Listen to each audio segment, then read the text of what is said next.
Saling tunggu Ahok PDIP, tapi sepertinya kita harus ganti itu karena jadi Ahok PDIP hampir pasti. Begitu. Ada perkembangan terakhir yang kita dengar dari DPP yang katanya ingin tidak lama lagi akan tanda tangan begitu, Bang Eriko. Ya, baik.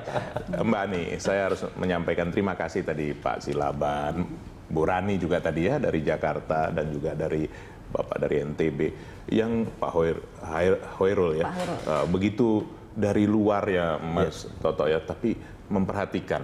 Nah, kalau kita melihat bahwa memimpin Jakarta ini memberikan harapan kepada seluruh orang di Indonesia, dan juga bukan hanya Jakarta 2017, bukan dengan slogan Jakarta untuk kita semua saja, tapi ini gambaran 2019 Indonesia dan kedepannya.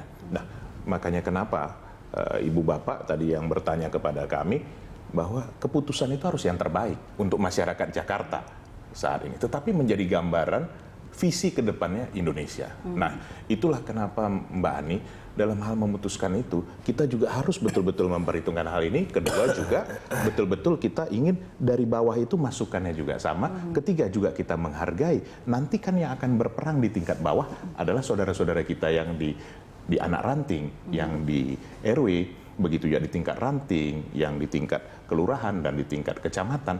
Nah, ini yang harus kita berdayakan. Bagaimana caranya kita menghargai mereka juga. Tetapi dengan kedatangan Pak Ahok kemarin, dengan memberikan sesuatu nuansa yang baru, nah ini juga memberikan tentu satu perubahan, ini satu hal yang sangat positif dari partai. Nah, kita tunggu, Mbak. Saya rasa tidak waktu terlalu lama lagi. Kapan? Sudah keluar. Tidak lama lagi jadi. Kalau waktunya itu saya tentu tidak bisa mengenai pembahasan rapatnya kan tentu nanti sudah diserahkan tadi Mas Toto ke Sekjen, Pak Ahok juga sudah sampaikan kan begitu. Bocoran pertemuan pempek lu nggak main-main ini. Mas Toto, ini kan Pilkada 2017 kan akan serentak ya. Ada 101 daerah yang akan seakan-akan hanya DKI aja. Ini banyak yang mengatakan bahwa sebetulnya memilih petahana adalah langkah strategis yang banyak dipilih oleh parpol, dan juga ini tidak menghabiskan banyak energi. Apakah benar seperti itu, termasuk juga akan dilakukan oleh PDIP? Pandangan klasiknya seperti itu. Data membuktikan hal yang berbeda. 2015 dalam Pilkada 264 daerah, ada 47% incumbent kalah. Ini memang angka terburuk yang pernah didapatkan oleh incumbent. Artinya tidak serta-merta kita melihat incumbent yang punya fasilitas, incumbent yang memiliki birokrat, incumbent yang katakanlah memiliki modal sosial lebih tinggi, tingkat pendanaan lebih tinggi, ini serta-merta akan menang. Dulu polanya seperti itu dalam Pilkada 2005 sampai 2010 dan seterusnya. Tetapi di era Pilkada serentak ternyata hasilnya kemarin menunjukkan hal yang berbeda. Artinya apa? Dalam konteks perilaku pemilih, publik sudah lebih rasional. Kita bisa mengevaluasi incumbent dengan memberinya reward atau memberikan punishment. Dan sekarang bayangkan angka sampai 47% incumbent bisa kalah. Artinya publik betul-betul sudah bisa independen menentukan sikapnya. Mungkin fasilitas mereka terima, uang mereka terima, andai kata itu ada, bantuan sosial mereka terima. Tapi suara saya berikan kepada orang yang memang saya anggap baik. Nah, saya pikir yang dipertontonkan oleh Ahok dengan partai-partai dalam pola komunikasi kan ya akhirnya semua bersepakat. Tidak boleh ada mahar, tidak perlu ada transaksi bagi-bagi kepala dinas, jabatan dan lain-lain. Tapi silahkan nilai saya sebagai seorang incumbent. Dan PDIP saya pikir juga cukup fair dengan mempertontonkan ketika perbedaan itu hanya ada di level penentuan mekanisme pencalonan. Saya tidak mau masuk ke wilayah hal yang lain dengan kemudian menjelek-jelekan kerja Ahok.